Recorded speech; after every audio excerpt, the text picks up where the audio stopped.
Bagaimana jika seorang ayah yang selama ini membesarkan anaknya, membiayai sekolahnya, bahkan menggendongnya sejak bayi, ternyata di mata negara dianggap bukan siapa-siapa? Lebih mengejutkan lagi, keadaan seperti itu pernah berlangsung selama puluhan tahun di Indonesia. Seorang anak bisa memiliki ayah secara biologis, memiliki ayah secara sosial, bahkan diakui oleh keluarga dan lingkungan sekitarnya. Tetapi di hadapan hukum, hubungan itu seolah tidak pernah ada. Tidak ada hubungan perdata, tidak ada kepastian identitas, dan dalam banyak keadaan, tidak ada perlindungan hukum yang memadai. Pertanyaannya, bisakah hubungan darah dihapus hanya karena sebuah perkawinan tidak tercatat?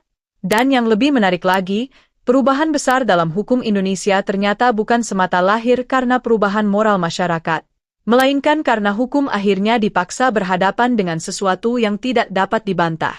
Sains, ya, ilmu pengetahuan modern akhirnya memaksa hukum untuk melihat ulang cara negara memandang hubungan antara seorang anak dengan ayah biologisnya. Bagaimana hal itu bisa terjadi?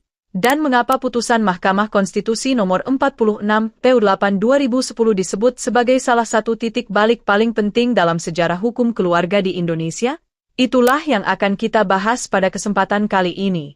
Tonton sampai selesai, karena di akhir pembahasan nanti kita akan melihat bagaimana seorang anak yang lahir dari perkawinan yang tidak tercatat, bahkan seorang anak yang hubungan darahnya disangkal, dapat memperjuangkan hak-hak keperdataannya melalui jalur hukum.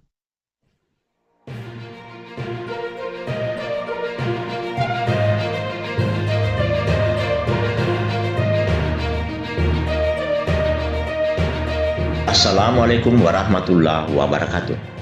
Selamat datang di kanal Hukum Praktis, saluran yang membahas persoalan hukum dengan bahasa sederhana dan mudah dimengerti.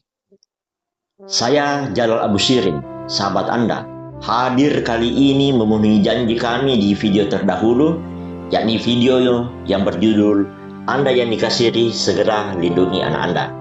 Maka kali ini kita akan membicarakan satu putusan hukum yang menurut saya sangat penting dalam sejarah hukum keluarga di Indonesia.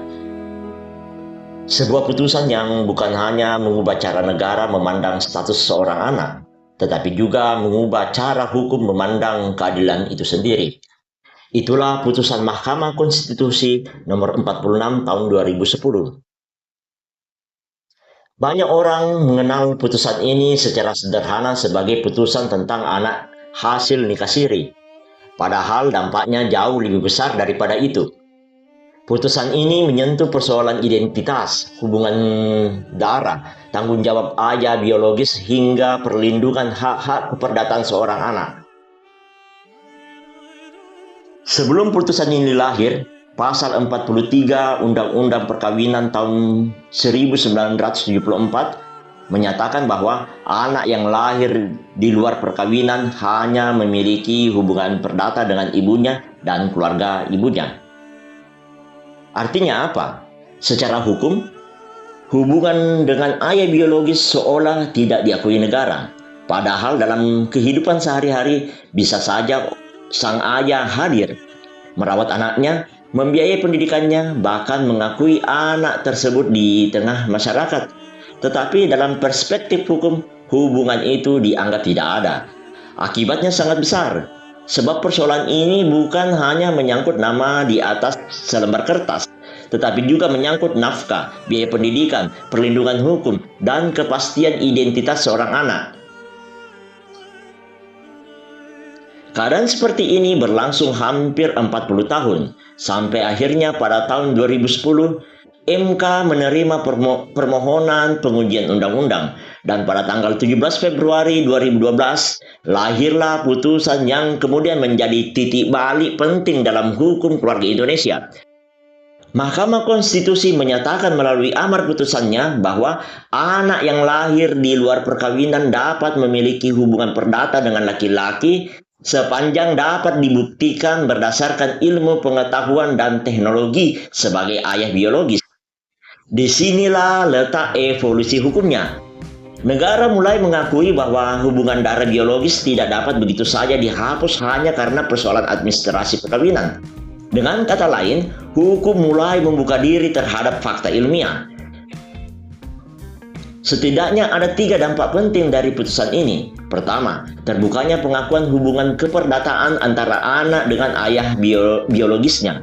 Kedua, terbukanya ruang pengakuan yang lebih luas terhadap hubungan darah yang dapat dibuktikan secara ilmiah. Dan ketiga, muncul dasar hukum untuk memperjuangkan hak-hak keperdataan seperti nafkah, biaya pendidikan, dan dalam keadaan tertentu juga dapat berkaitan dengan persoalan kewarisan. Ini sangat penting, karena sebelumnya banyak anak berada dalam posisi yang sangat rentan. Mereka lahir dari hubungan yang mungkin diakui secara agama dan secara sosial, tetapi tidak memperoleh perlindungan hukum yang memadai.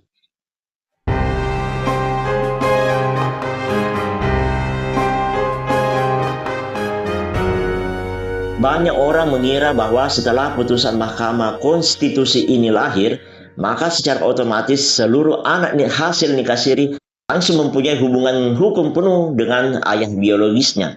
Jawabannya tidak. Sebab Mahkamah Konstitusi sendiri justru menegaskan bahwa hubungan tersebut harus dibuktikan. Dan frasa yang sangat penting dalam putusan itu adalah dapat dibuktikan berdasarkan ilmu pengetahuan dan teknologi. Dalam praktik modern, hal ini sangat erat kaitannya dengan pembuktian ilmiah seperti tes DNA. Artinya, negara tidak serta-merta mencatat nama seorang laki-laki sebagai ayah biologis tanpa dasar pembuktian yang kuat. Harus ada proses hukum, harus ada alat bukti, harus ada kepastian ilmiah. Dan di titik inilah kita melihat bagaimana hukum modern berjalan berdampingan dengan perkembangan sains. Ilmu pengetahuan menjadi alat bantu untuk menemukan kebenaran hukum. Salah satu dampak yang paling nyata dapat terlihat dalam administrasi kependudukan, khususnya pada akta kelahiran. Dahulu dalam banyak kasus, hanya nama ibu yang dicantumkan. Tetapi setelah perkembangan hukum pasca putusan Mahkamah Konstitusi, terbuka ruang hukum agar identitas ayah biologis juga dapat dicantumkan, sepanjang terdapat dasar hukum dan pembuktian yang sah. Bagi sebagian orang, hal ini mungkin hanya persoalan administrasi. Tetapi bagi seorang anak, identitas adalah bagian dari martabatnya sebagai manusia. Karena itu menurut saya putusan Mahkamah Konstitusi ini bukan sekadar perubahan pasal hukum. Ini adalah perubahan cara pandang. Hukum mulai bergerak dari pendekatan yang sangat formal menuju pendekatan yang lebih substantif dalam melindungi kepentingan seorang anak. Namun, perjalanan hukumnya belum berhenti di sini. Justru setelah putusan ini lahir, muncul pertanyaan-pertanyaan baru yang tidak kalah menariknya. 1. Bagaimana jika seorang laki-laki diduga sebagai ayah biologis seorang anak, tetapi membantah hubungan tersebut? Apakah negara dapat memaksanya menjalani tes DNA? Itu yang kedua. Yang ketiga, jika ia menolak, apakah penolakan itu memiliki konsekuensi hukum? Apakah seseorang dapat menghindari tanggung jawabnya hanya dengan menolak pemeriksaan ilmiah? 5. Ataukah penolakan itu justru dapat menjadi petunjuk yang dipertimbangkan oleh hakim dalam menemukan kebenaran? Pertanyaan-pertanyaan tersebut itulah yang akan kita bahas pada monolog berikutnya. Karena di balik kemajuan ilmu pengetahuan dan teknologi, ternyata masih ada perdebatan hukum yang sangat menarik tentang batas antara privasi seseorang dengan hak seorang anak untuk mengetahui asal-usulnya. Saya Jalal Abu Shirin. Nantikan ulasan berikutnya hanya di kanal Hukum Praktis. Terus kritis melihat hukum, karena hukum bukan hanya tentang pasal, tetapi juga tentang manusia yang diatur olehnya. Waalaikumsalam warahmatullahi wabarakatuh.